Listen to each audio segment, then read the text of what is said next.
आपको हिस्सेदारी तो मिली नहीं है, इंसाफ आपको कहाँ से मिलेगा?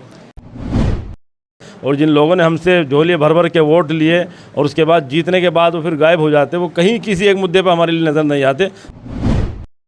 उपचुनाव की आपने बात की है, तो क्या उपचुनाव किसी गठबंधन के साथ होगा या फिर अकेले चुनाव लड़ेंगे? तो पार्टी अल्हम्दुलिल्लाह मजबूत है, हम चुनाव अकेले लड़ेंगे।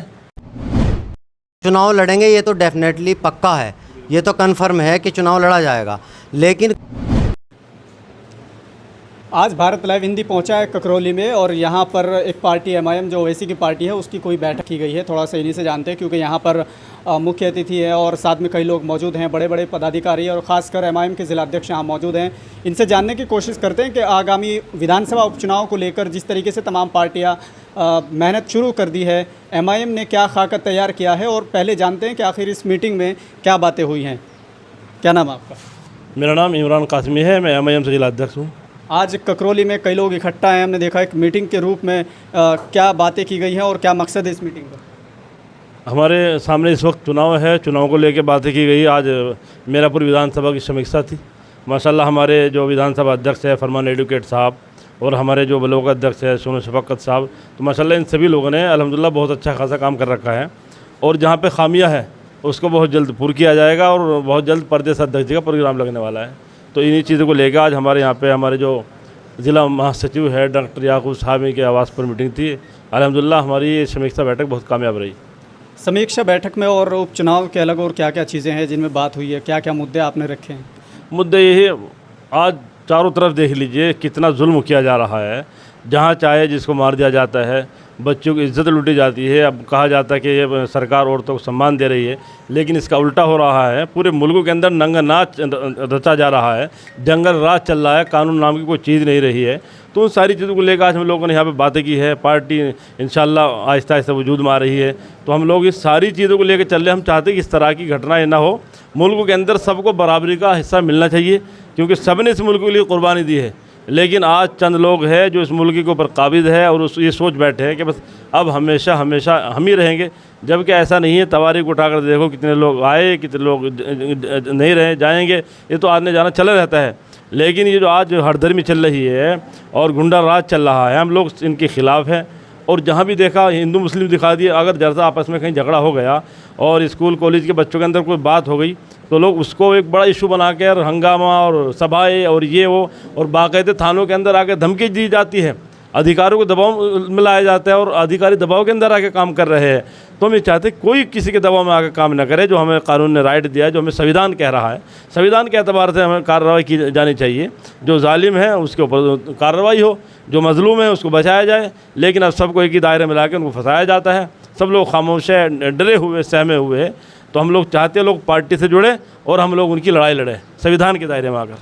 आप किस तरीके से लड़ाई लड़ें? क्योंकि आपके नेता तो बात करते हैं कि हिस्सेदारी की, लेकिन आपको हिस्सेदारी तो मिली नहीं है, इंसाफ आपको कहाँ से मिलेगा? देखिए अल्हम्दुलिल्लाह जिस तरीके से हमारे राष्ट्रीय अध्यक्ष बैरिस्टर असदुद्दीन ओवैसी साहब हर मुद्दे के ऊपर खुलकर बोल रहे हैं और ऐसा नहीं कि उसको फ़ायदा नहीं हो रहा, अल्हम्दुलिल्लाह फ़ायदा भी हो रहा है। तो हम लोग भी इसी तरीके से अपने संगठन को लेकर चल रहे हैं। जहाँ किसी को ऊपर जुल्म होता है, सबसे पहले मुजफ्फरनगर के अंदर भी हम लोग खड़े हुए नज़र आते हैं और जिन लोगों ने हमसे झोलिए भर भर के वोट लिए और उसके बाद जीतने के बाद वो फिर गायब हो जाते, वो कहीं किसी एक मुद्दे पर हमारे लिए नज़र नहीं आते। अल्हम्दुलिल्लाह हम खड़े हुए लड़ाई लड़ रहे हैं और संविधान ने राइट दिया है, कानून के दायरे में आकर लड़ते रहेंगे। उपचुनाव की आपने बात की है, तो क्या उपचुनाव किसी गठबंधन के साथ होगा या फिर अकेले चुनाव लड़ेंगे? अभी हम लोग सिर्फ अपने संगठन को लेकर मेहनत कर रहे हैं, मजबूत कर रहे हैं। अगर कोई साथ में आता तो वेलकम है, हमारे प्रदेश अध्यक्ष जी ने ऐलान किया हुआ है। और कोई नहीं आता तो पार्टी अल्हम्दुलिल्लाह मजबूत है, हम चुनाव अकेले लड़ेंगे। लेकिन कई बार ये कहा जाता है कि जब आप चुनाव की मेहनत शुरू करते हैं तो प्रत्याशी का नाम घोषित नहीं करते हैं, चुनावी फील्ड जो आपका है वो खाली रह जाता है। क्या इस बार उपचुनाव में भी यही होगा कि प्रत्याशी नहीं होगा और फिर आप बैठ जाएंगे? नहीं, बहुत जल्द प्रदेश अध्यक्ष जी का प्रोग्राम होने वाला है और इंशाल्लाह उस प्रोग्राम के अंदर ही प्रत्याशी की घोषणा की जाएगी।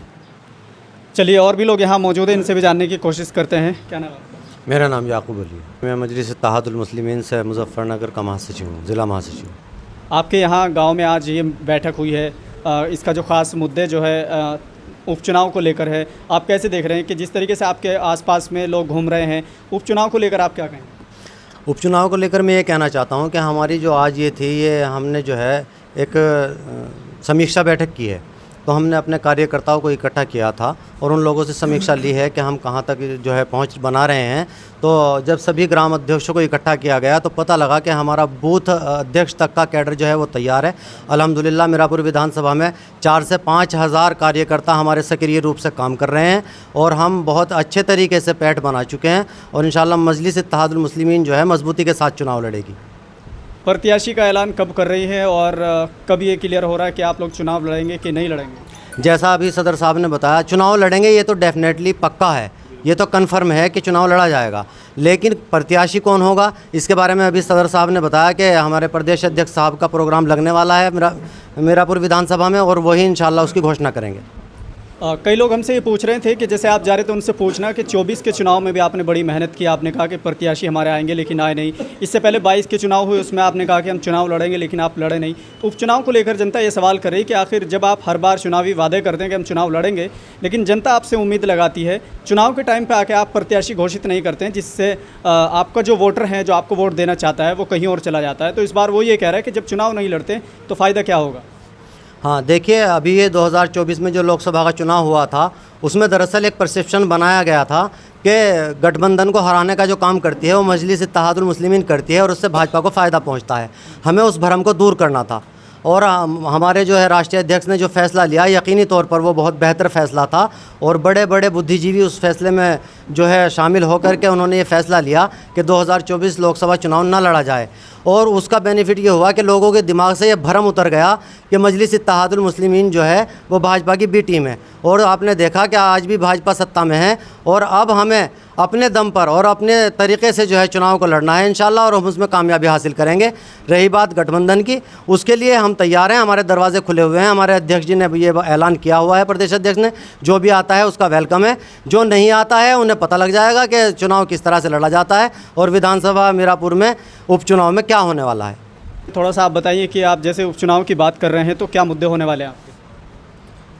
हमारे पास बहुत सारे मुद्दे हैं। सबसे पहला मसला तो ये है कि हमारे बैरिस्टर असदुद्दीन ओवैसी ही वो शख्सियत हैं जो मुल्क में सबकी आवाज़ उठाते हैं और इस मुल्क को संविधान के हिसाब से चलाया जाए ऐसा चाहते हैं। इसके अलावा जितने लोग हैं वो संविधान से हटकर एजेंसियों का दुरुपयोग करके इस मुल्क को चलाना चाहते हैं।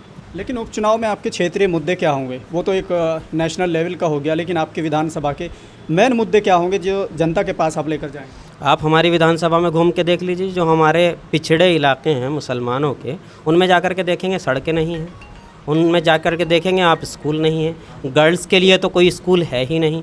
लोग हमें लगातार कहते हैं कि मुसलमान अपनी बच्चियों को नहीं पढ़ाते, और लेकिन आज तक किसी ने ये जहमत नहीं उठाई कि गर्ल्स स्कूल हमारे इलाकों में खोल दिए जाएं। हमने एक तेवड़ा में स्कूल खुला है मदरसे के सामने लड़कियों का, तो वहाँ पे सब लोग अपनी लड़कियों को पढ़ने के लिए भेजते हैं। इस्लाम में पर्दे का निज़ाम है तो पर्दे के साथ हम अपनी बच्चियों को पढ़ाते हैं, लेकिन आज तक किसी ने इसकी फ़िक्र नहीं की। हम करेंगे इंशाल्लाह। लेकिन जैसे पिछली सरकारें 70-75 साल में अब तक नहीं कर पाई हैं, आप इतनी जल्दी कैसे कर पाएंगे? देखो, चीज़ें तो धीरे धीरे होती हैं। मैं कब कह रहा हूँ कि 8 दिन में सब कुछ हो जाएगा, धीरे धीरे होती है और होंगी इंशाल्लाह।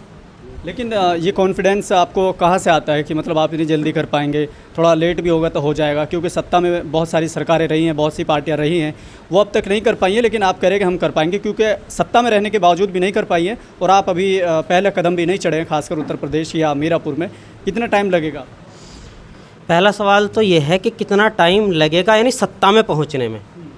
तो 20% के करीब हमारी यूपी में आबादी है। अगर ये 20% वोट हमारा इकट्ठा हो जाए मुसलमानों का, तो उसके साथ हम दलितों के साथ मिल करके, क्योंकि दलित मुसलमान हमेशा एक जगह वोट करते हैं, तो ये एक साथ हो जाएंगे तो 40% के आसपास हमारा वोट बैठता है और इतने पे हमारी सरकार बन जाएगी। सारी सरकारें उतने परसेंटेज पे बनती हैं। सरकार बनाकर इतना जल्दी सारा काम कैसे हो जाएगा? इन सरकारों ने सरकार बनाकर पैसों को लूटा खसोटा है। जिस नेता के पास आज जाओगे उसके बेइंतहा प्लॉट पड़े हैं, मकानात पड़े हैं, बैंक बैलेंस है, उनके बच्चे विदेशों में पढ़ रहे हैं, तो वो सारा पैसा अगर हम उस काम पे खर्च करेंगे जिस काम पे करना है, तो क्यों नहीं होगा? सब कुछ हो जाएगा। दलितों की आपने बात की है, तो उनको साथ लाने के लिए आप क्या करोगे? लगातार कोशिशें कर रहे हैं, बैठे भी हमारे साथ और साकर हमारे साथी हैं। हम एम पार्टी के दलितों के मुद्दे उठाते हैं, हमारे बैरिस्टर साहब भी उठाते हैं, हमारे ज़िला सदर उठाते हैं। चलिए, ये थे मेन पदाधिकारी जो इस बैठक में मौजूद हैं। ज़िला अध्यक्ष मौजूद हैं, ज़िला महासचिव मौजूद हैं, विधानसभा अध्यक्ष मौजूद हैं और भी बहुत सारे लोग मौजूद हैं। तो इनका उद्देश्य जो है वो विधानसभा उपचुनाव का लड़ना है और साथ ही जिस तरीके से गरीबों के साथ जो अत्याचार किया जा रहा है, ये भी मुद्दा बताया है। फिलहाल के लिए इतना ही। देखते रहिए भारत लाइव हिंदी।